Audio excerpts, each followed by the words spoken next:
আসসালামু আলাইকুম। নীলা লাইফস্টাইল যে যেখান থেকে দেখছেন আশা করছি সবাই ভালো আছেন। আলহামদুলিল্লাহ আমিও ভালো আছি। আমি নীলা ইতালি থেকে বলছি। দিনাজপুর শহরের ছোট্ট একটি গ্রাম থেকে আর প্রতিদিনের মতন আজকে একটা নতুন ভিডিও নিয়ে হাজির হয়ে গিয়েছি। আর আজকে এসেছি হলো রেস্টুরেন্টে। তো রেস্টুরেন্ট থেকে ভিডিওটা স্টার্ট করেছি। দেখতেই পেলেন কি সুন্দর, এত সুন্দর অ্যাকোয়ারিয়ামের মাছগুলি খুবই ভালো লাগছিল। আর রেস্টুরেন্টে আসা একটাই কারণ ছিল আব্দুল্লাহ। আব্দুল্লাহ আসতে চাচ্ছিল, তো ওর বাবাকে নিয়ে আসছে। তো এখন আমি আবার নেওয়ার জন্য আর কি চলে আসছি রেস্টুরেন্টে। আর এই যে এখানে আব্দুল্লাহর বাবা কাজ করছিল। তো ভাবলাম যে একটু ভিডিওটা ক্লিক করে রাখি, আর কি স্মৃতি হিসাবে থাকবে। বা সবসময় আর কি করা হয় না, আসি তো প্রায়ই। তো ভাবলাম একটু দেখি করি, তো করলাম। আর আব্দুল্লাহর বাবা বলল করার জন্য। তারপরে এই যে চলে আসলাম বাইরে। আর কিছুদিন যাবৎ এত কি বলবো আর কি, আবহাওয়া এত খারাপ, ধারণার বাইরে। দেখেন পাহাড়ি এলাকায় এখন তো এইখানে তো ভালোই ক্লিয়ার দেখা যাচ্ছে।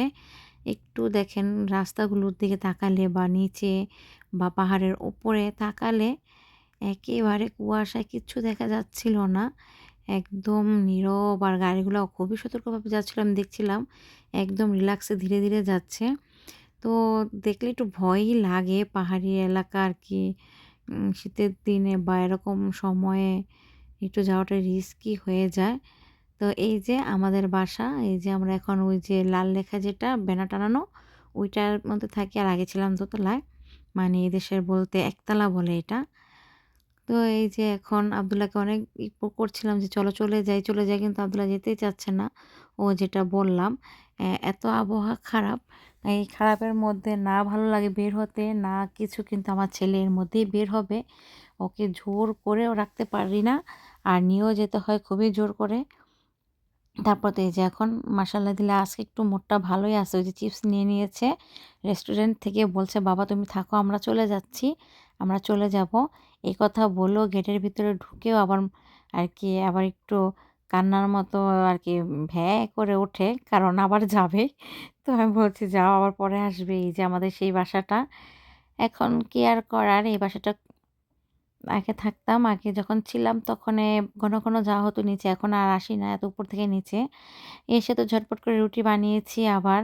এজন্য আমি যেতে চাই না নিচে, কারণ হচ্ছে এসে আবার সকালে নাস্তাটা বেশি চোট পড়ে যায়। আর আজকে তো সকাল সকালেই উঠেছে আব্দুল্লাহ, সেই জন্য আর খারাপ লাগেনি। আর গোলাগুলো আগেই বানিয়ে আর কি ছিল। আগের নেহারি রান্না করেছিলাম, রুটি বানিয়েছিলাম, সেগুলাই গোলাটা রেখে দিয়েছিলাম, বেশি হয়েছিল। তারপর তো নাস্তা করে আবার নেহারি ছিল, সেগুলো সেটা দিয়েই রুটিটা খেলাম।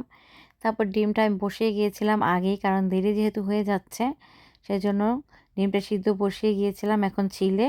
তারপর কড়াইটা গরম হলো, এর মধ্যে দিয়ে দিলাম নুন যাতে না ছিটে, আর ডিমটা দিয়ে হলুদটা দিয়ে দিলাম। এভাবে করে আমি ডিম ভেজে নিই, কারণ আমার কাছে এভাবে ভাজতেই ভালো লাগে। আর ডিমটার কালারটাও খুব সুন্দর আসে এভাবে ভাজলেই। তো এটা কিন্তু আমি মোবাইল থেকে দেখেই শিখেছি, কারণ আমি দেখতাম অনেকেরই আর কি ভিডিও রান্না যে এত সুন্দর করে লাল হয় কিভাবে। তো একজনের ভিডিওটা মনে নেই কার ভিডিওটা দেখেছিলাম, তো দেখলাম যে এরকম করে হলুদ দিলেই নাকি লাল হয়। তারপর থেকে আমার কাছে খুবই ভালো লাগে, আর আমি এভাবেই রান্না করি। আর এই যে আলুটাও কিন্তু আজকে ভেজেই রান্না করব ডিমটা, কারণ গোস্ত তারপরে খেতে খেতে একদম অভুক্তি হয়ে গিয়েছি আমরা। আবার নেহারি একবার খেলেই তো বাবা অনেক খেতে ইচ্ছে করছিল, কিন্তু একবার খেলে আপনার মনে করেন ২ মাসের অভুক্তি উঠে যাবে, এরকম একটা অবস্থা। যাই হোক, এখন পেঁয়াজটা এই যে ভেজে নিয়েছি, ভাজার পরে বেশি কিছু দিইনি তেমন, সামান্য পরিমাণে লবণ আর একটু হলুদ আর আদা রসুন দিয়ে ভালো মতো কষিয়ে নিয়েছি। এই তো কষানোর পরে এই যে এখানে আমি ঝোলের পানি দিয়েছি, সাথে দিয়েছি টমেটো। টমেটো সব আর কি সুন্দরভাবে যখন সিদ্ধ হয়ে আসবে, তো তারপরে দিয়ে দিব আমি ডিম। আর এই যে এখানে কালকের নেহারি ছিল, দেখেন কত ধোয়া, ধোয়ার জন্য ক্লিয়ার হচ্ছে না। যাই হোক, এটা এখন গরম করে আমি একটা বাটিতে বেড়ে রেখে দিব। আর পাশে ওই কড়াইটা বসিয়েছি জিরা টালার জন্য, ডিমে দিব। ডিমের মধ্যে আবার দেখবেন জিরা না দিলে একটু ভালো লাগে না। তো আমার কষ্ট হলো, আমি একটু দেই, অনেক দেরি হয়ে যায়। তারপর ওইসব টুকিটাকি যা যা দরকার করে হালকা পাতলা জোগাড় জাগাড় করে আমি দেওয়ার চেষ্টা করি। তারপর আবার ধনেপাতাও দিয়েছি, দেখেন ডিমটা তো দিয়েইছি বললাম তখনই। আর এখন পাতাটা দিয়ে কিছুক্ষণ জাল করে তারপর একটু নামিয়ে নিব। এই যে দেখতেই পাচ্ছেন অনেক সুন্দর কালার হয়েছে। আর পাশে কিন্তু ভাত হচ্ছে, দেখেন কি স্রোত ভাত হওয়ার, অনেক টকবক করছে। আর এই যে আমার ডিমটা হয়ে গিয়েছে প্রায়। আর এই যে আমি কিন্তু রান্নাটা কমপ্লিট করে সব কিছু আমার সুযোগ মতো আমি একদম পরিষ্কার করে ক্লিন করে নিয়েছি। আর এই যে ধোয়া পাকলাও সব শেষ, অনেক নষ্ট হয়েছিল। তারপর তো এখন চলে আসছি ভাত নিব আব্দুল্লাহর জন্য, আমার জন্য, কারণ ক্ষুধা লেগে গিয়েছে, অনেক সময় হয়ে গিয়েছে। আর এই যে আমার ডিমের কালারটা দেখেন, অসাধারণ হয়েছিল, ডিমটা খুবই মজা লাগছিল। আর ঝোল রাখার একটাই কারণ, আব্দুল্লাহ বাবা অতিরিক্ত ঝোল রাখতে বলে সেজন্য, কারণ ঝটপট করে খেয়ে নিয়েছি, কারণ আমাদের হলো বাজার আসবে সেজন্য, কারণ এগুলো গুছাতে কিন্তু অনেক সময় লেগে যায়। তো চলুন দেখি কি কি বাজার আসছে আজকে আমাদের বাসায়। অনেক দিন অপেক্ষা করার পর এই বাজারগুলি আসছে বাসায়। এটা হচ্ছে শসা।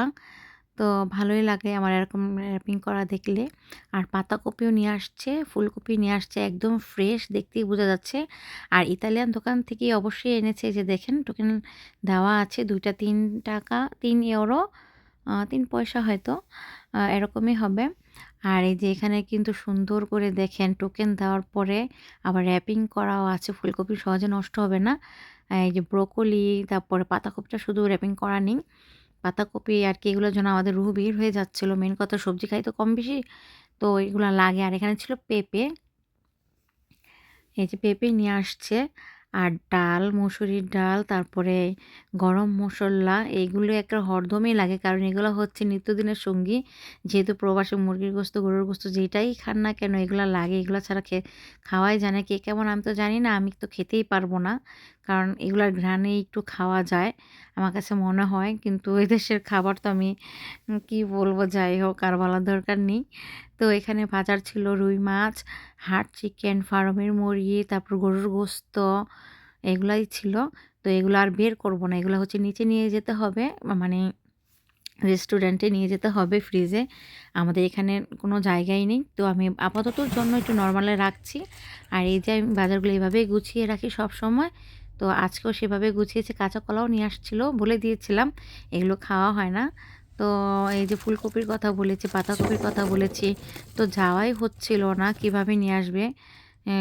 আর কি কাজ থেকে এসে গেলে অনেক লং টাইম আর কি রেস্টের সময় পায় না কেউ।